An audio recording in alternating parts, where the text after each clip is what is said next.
راضی کرنے کی لذتیں لیتے ہو، اللہ کو راضی کرنے کی لذت تو دیکھو کہ ہمیشہ کی راحت جنت میں خزاں نہیں ہے، جنت میں زوال نہیں ہے، جنت میں بیماری نہیں ہے، جنت میں ضعف نہیں ہے، جنت خوبصورت اور لامحدود زندگی ہے کہ اس زندگی کے بعد کبھی موت نہیں ہے۔ لہذا تھوڑی سی زندگی میں اپنی آخرت کے جنازے نہ نکالو، اپنی آخرت اچھی مناؤ، اور کوئی مشکل نہیں ہے، بہت آسان ہے کہ صرف اللہ کے حکم ماننے ہیں اور اللہ کے رسول کی اطاعت کرنی ہے، اس کے صحابہ کے نقش قدم پہ چلنا ہے۔ کوئی صحابی، کسی صحابی کے راستے پہ چلو، کامیاب ہو جاؤ گے، چونکہ سب کے لیے پیغام ہے کلن وعد اللہ الحسنہ، کہ سب صحابہ جنتی۔ جس کی مرضی زندگی لو اور اس پہ چلنا شروع کرو، میرا رب کی قسم مجھے اللہ سے پوری امید ہے اس راہ پہ چلنے والا کبھی غلط منزل پہ نہیں پہنچے گا، اس کی منزل صرف اور صرف جنت ہے۔ تو بھائیو، ہم روزانہ جنازے اٹھاتے ہیں، روزانہ میتوں کو کندھے پہ رکھتے ہیں، قبرستان پہنچا دیتے ہیں، اور اس کے بعد ہمارے ایمان کی یہ حالت ہے کہ ہم بھول جاتے ہیں کوئی ماں تھی، کوئی باپ تھا، کوئی بھائی تھا، کوئی بہن تھی، کوئی دوست تھا، سب بھول جاتے ہیں۔ ہماری تو ایک ہی دوڑ ہے، کہیں سے پیسہ آ جائے، کہیں سے کامیابی مل جائے، کہیں سے راحت مل جائے۔ میرے بھائیو، دنیا راحت کی جگہ نہیں ہے، دنیا کامیابی کی جگہ نہیں ہے۔ یہاں اگر تمہیں کوئی کامیاب نظر آتا ہے تو عارضی کامیابی ہے۔ تلک الایام نداولها بین الناس، کبھی کامیابی، کبھی پستی، کبھی عروج، کبھی زوال، کبھی شہرت، کبھی گمنامی، کبھی صحت، کبھی بیماری، کبھی اندھیرا، کبھی اجالا۔ یہ اس دنیا کی حالت ہے۔ آنکھیں کھولو، عارضی خوشیوں پہ لعنت بھیجو۔ عارضی راحت اگر ملی ہے اور اللہ بھی ملا ہے تو پھر نعمت ہے، اور اگر راحت مل گئی ہے اور اللہ سے دوری ہے فَهُوَ اسْتَدْرَاجٌ، تو یہ میرے اللہ کی طرف سے ڈھیل ہے کہ میرا اللہ ان قریب اس کی یہ رسی کھینچے گا اور اس کو دنیا میں بھی آخرت میں بھی برباد کر دے گا۔ لہذا اس زندگی میں اپنے اللہ کو راضی کرنا اپنا مقصد بنا لو، اس سے ایک لمحے کے لیے بھی دائیں بائیں مت ہونا، ایک لمحے کے لیے بھی ادھر ادھر نہ ہو۔ اس کو راضی کرنا تمہارا پہلا کام، اللہ راضی ہو، اللہ کا رسول راضی ہو، اس کے بعد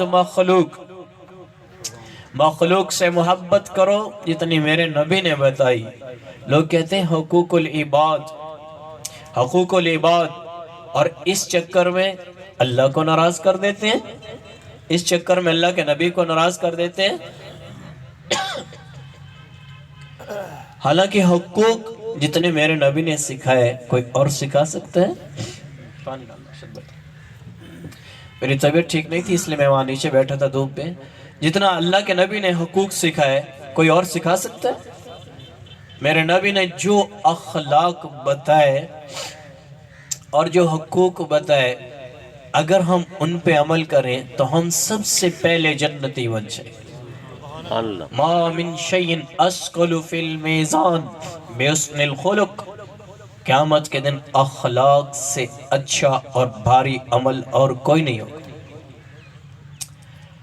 ہم تو اپنی مرضی کے اخلاق اپنائے ہوئے ہیں، کتائیں مٹھے ہیں، کتائیں کوڑے ہیں، کہن سلام تے کہن منہ پھیر جاؤنا، یہ تھوڑی اخلاق ہے۔ سب کے ساتھ برابر،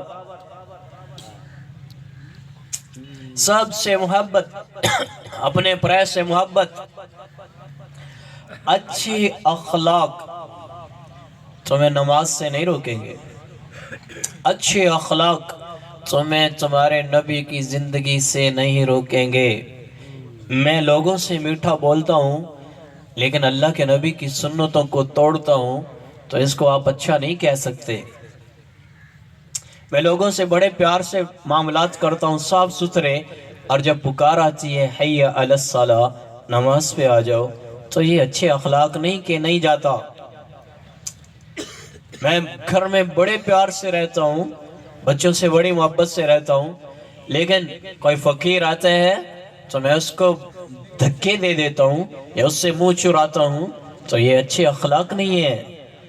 باہر میٹھا بولتا ہوں اور گھر میں صحیح نہیں رہتا ہوں، یہ بھی اچھے اخلاق نہیں ہے۔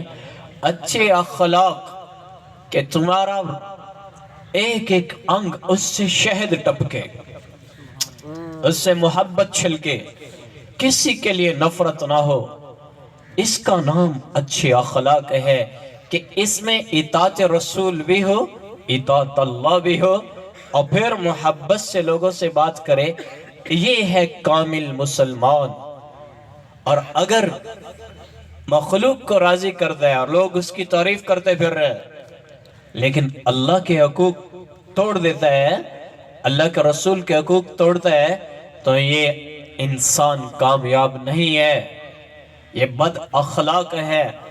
لوگوں سے محبت سے پیش آتا ہے، تجارت میں ناپ تول میں کمی کرتا ہے، آپ اس کو اچھے اخلاق کہو گے۔ لوگوں سے محبت سے پیش آتا ہے لیکن سود پہ تجارت کرتا ہے، اللہ کے خلاف۔ اللہ نے خود فرمایا سود اللہ سے اعلان جنگ ہے۔ اللہ سے جنگ لڑنے والا کامیاب ہو سکتا ہے؟ کبھی نہیں۔ لہذا میرے بھائیو، ہم سچے پکے مسلمان بن جائیں۔ ادخلوا فی السلم کافہ، ایمان والو بہترین پکے سچے مسلمان بنو۔ فلا تموتن الا وانتم مسلمون، اچھے مسلمان بن کے نہ مرنا، پکے اور سچے مسلمان بن کے مرنا۔ تو بھائیو، آج ہم اللہ کو ناراض کرتے ہیں، مخلوق کے لیے سب سے بڑا گھاٹے کا سودا ہے۔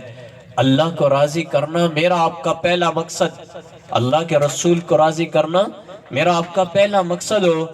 اس کے طریقے پہ جو میرے نبی نے بتایا، اس طریقے پہ مخلوق سے معاملات کرنا، یہ ہے عبادت، یہ ہے اخلاق۔ اور اگر نبی کے طریقوں سے ہٹ کے اپنے طریقے بنائے اور اس پہ مرنے مٹنے لگے تو پھر یہ محبت اللہ کا غیر ہے، اللہ کا رسول کا غیر ہے۔ وہ بیوی سے ہے، وہ بچے سے ہے، وہ دوست سے ہے، وہ رشتہ داروں سے ہے، وہ زمین سے ہے، وہ جائیداد سے ہے، وہ تجارت سے ہے، وہ پیسے سے ہے، وہ سونے چاندی سے ہے۔ میرے رب کی قسم، جب ان چیزوں کی محبت اللہ کی محبت پہ غالب آتی ہے تو یہ سب حرام ہو جاتی ہے۔